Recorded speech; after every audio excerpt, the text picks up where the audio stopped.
Salut à tous et bienvenue dans Réservoir Docs, votre rendez-vous consacré au documentaire sur Citizen Cannes TV. Et ce mois-ci, nous sommes partis à la rencontre de Romain Heinrich, jeune athlète alsacien, membre de l'équipe de France de bobsleigh. Après une carrière en athlétisme, il se lance un nouveau défi, redorer le blason de ce sport de glace méconnu des Français. Après des résultats inattendus au JO de Sotchi, Romain et son équipe visent désormais le podium au JO 2017.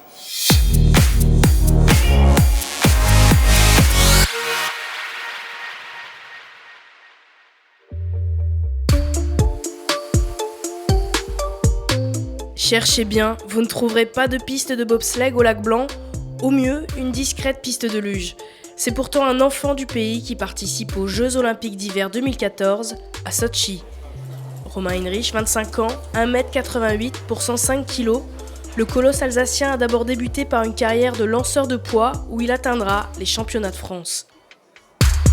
2011, bien loin de son Kaysersberg natal, il fait une rencontre qui va changer sa vie.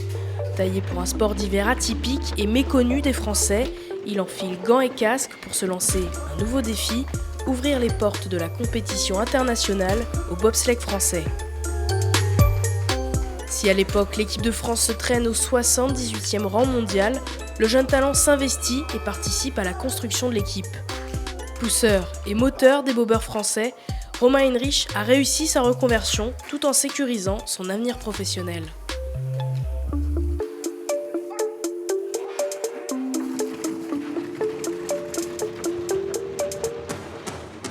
Honnêtement, je n'avais pas du tout imaginé pratiquer un autre sport à haut niveau que l'athlétisme.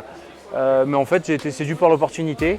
En fait, quand on m'a proposé de faire une descente de bob, j'étais en vacances de ski à La Plagne. Et donc, vu que j'étais juste à côté de la piste de bob, j'ai dit pourquoi pas faire une descente. Et puis après la première descente, j'ai su que ce sport allait me plaire. Quand on fait notre première descente de bob, déjà, on ne sait pas trop à quoi s'attendre. On nous prévient, tu verras, ça va vite, tu verras, il y a de la force centrifuge. Tu vas avoir de l'adrénaline. Donc on m'avait prévenu, mais je ne m'attendais pas que ce serait à ce point. La piste de La Plagne, on descend à plus de 130 km/h dessus. Donc dès la première descente, ça fait vraiment des sensations très, très puissantes.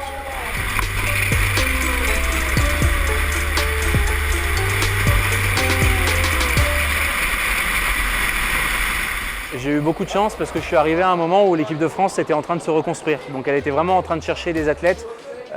Et donc ils m'ont tout de suite fait confiance. Ils m'ont fait confiance pour plusieurs raisons. La première, c'est que j'avais un gabarit qui les intéressait. Ils m'ont fait faire des tests physiques qui leur ont plu. Et puis en plus de ça, j'étais jeune. Donc ils se sont dit, on a vraiment le temps de le former, on a le temps d'en faire un athlète pour la Coupe du Monde. Moi, en étant lanceur, mes qualités premières et celles que je travaille le plus à l'entraînement, c'est les qualités de force. Donc, et c'est des qualités qui sont recherchées pour la poussée, notamment vraiment sur les tout premiers mètres, sur les 10 premiers mètres de la poussée. Le bob est à l'arrêt, donc on va vraiment chercher à mettre de la force pour le mettre en mouvement. Ce qui me manquait un petit peu à l'époque, il y a 5 ans, c'était des qualités de vitesse. J'ai toujours été très sportif, j'ai fait beaucoup de tennis, beaucoup de football, donc j'ai toujours beaucoup couru. Mais de là à travailler spécifiquement le sprint, ce n'était pas forcément le cas. Donc j'ai su que je pourrais être plus fort à la poussée si je progressais en sprint. Donc en plus de mon entraînement de lanceur, j'ai commencé à rajouter du sprint dans mon entraînement. Ce qui me plaît vraiment dans ce sport, c'est une atmosphère qu'on retrouve vraiment que dans les sports d'hiver, dans les sports à risque. Les champions olympiques, c'est pas des stars, c'est des personnes qui restent très accessibles.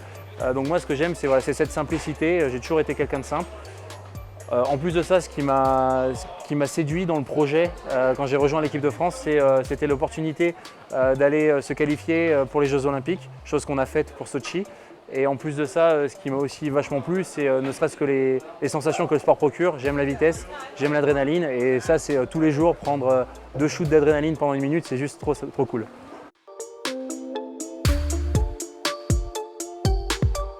J'ai fait un diplôme d'ingénieur à Grenoble INP, donc c'est un diplôme en génie industriel, et j'ai fait aussi un master de management dans l'IAE de Grenoble. Je fais partie de ces sportifs qui ont fait des études avant de faire du sport de haut niveau. Ça a été la philosophie que j'ai eue quand j'étais en maths sup, maths p au lycée Kléber à Strasbourg, où c'est une rigueur de préparation des concours. On fait vraiment, c'est des études de haut niveau, on est en compétition toute l'année avec ses camarades de classe, mais aussi avec tous les autres Français qui font ces études-là. Donc moi, c'est vraiment la culture de la gagne, clairement, je l'ai apprise dans les études. et je la retranscris dans le sport. C'est dans ce sens-là que ça s'est fait pour moi.